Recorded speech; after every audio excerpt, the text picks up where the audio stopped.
Hey Rich, this is your boy DJ Killzown Jones. I represent Real Taco Gamer, Real Taco DJs, the Epic Network. Epic Network. Let me get it right. Let me say it one more time. The Epic Network. Traffica Promotions, and I'm an alumni member of the Dynasty Hip Hop mentoring program. So I mean, to respond to your video, childhood versus adult gaming. Ugh. Um, I still get that excitement. With certain games, it kind of lingers.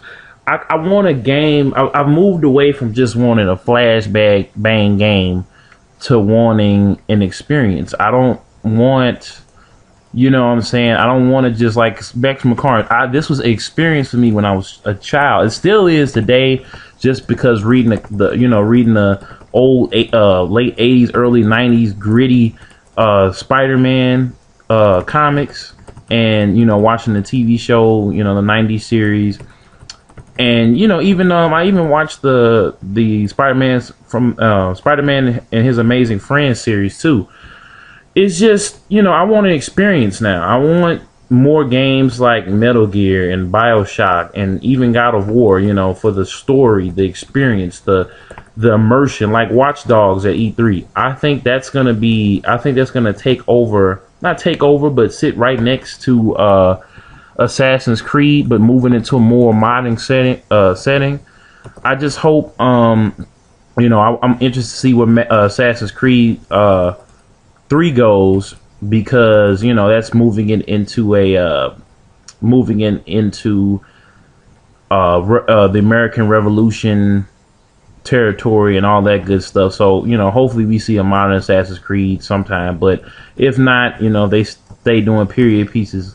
They'll do it in Watch Dogs. And I just like having experiences when I play games now. I don't want to just press a couple buttons, because that's all I did when I was younger. I was excited because the games that were good back then, to me, they were simple games like this, or I got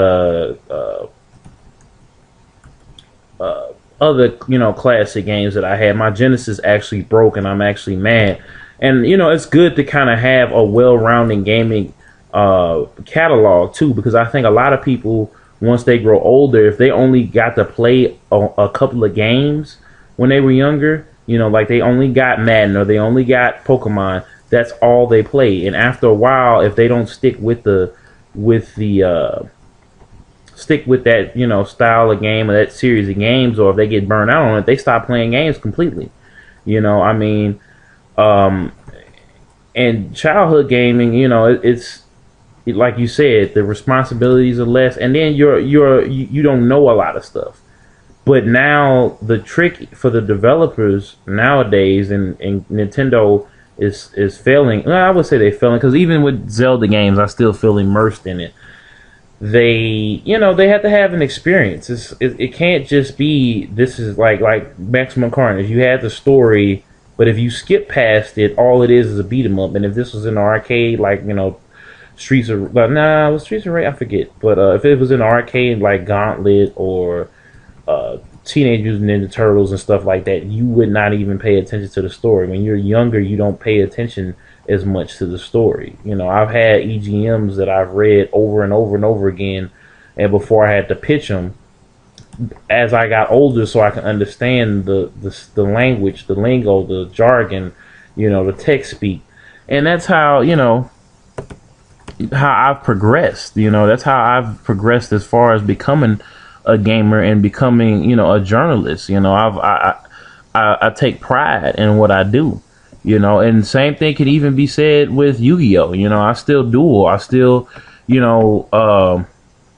I'm immersed in that too, because when I was younger, I didn't know what the rules were. They didn't explain it to us. So I mean, it's just a, I wouldn't say a phase, but it's just really a thing where you have to, as you grow older, you want your experiences to grow with you. You want you want to be immersed in the game. You don't just want to play it. You want to be immersed in it, and that's what becoming an adult gamer entails. You know, when you become an adult gamer, I think that you do lose some of the interest. Sometimes I'll admit I'll get burnt out on gaming. You know, and it'll take some game that maybe people have been sleeping on, or maybe people have been putting down too much, and is actually really good. And I also think too, you know, the industry, like you said, industry too, man, is another thing too. Now that I thought about sleep games slept on, I mean, the industry is a bigger influence now, because the world around us, everybody out there, whether it be music, movies, or games, they have to appeal to a wider audience, wider audience. Oh, I don't know what's wrong with me today. Than they had to do back then. You know, when it was just a niche thing, you know, you'd only had to cater to the hardest of the hardcore, or the people who embrace the culture. You know, but now, since gaming and music and everything else is universal and is out there and is free for everybody, even on the internet, like, I mean, this is what it is, you know. So I mean, it's a lot of different things, but I still, like with Max Payne, I actually got immersed into it, because when I was 10 or 11 years old, or I think 13, that game had just came out, you know, for PS2. I don't know if 02, 03. So I was either 12 or 13 years old when the first Max Payne came out. So I didn't get immersed in. I got a younger a childlike feeling, because I couldn't get M-rated games back then. So a lot of games that I'm revisiting, I didn't get, or even if I did get to play them, like a Mortal Kombat or San Andreas was like my first M-rated game that I got to play, you know, on my own, because of this, because you know, I had to explain to my parents, hey, this is a story. It's not just about, you can choose to do those things, but you don't have to do those things. And then they read the cast list and saw all the great actors, and then they saw who wrote it. They, you know, they checked out some things, and I got the second printing, you know, no hot coffee or whatever. So it was all good. So I mean, I'm excited about games, man. I'm really am. And this is your boy DJ Killzown Jones once again, signing off. Peace.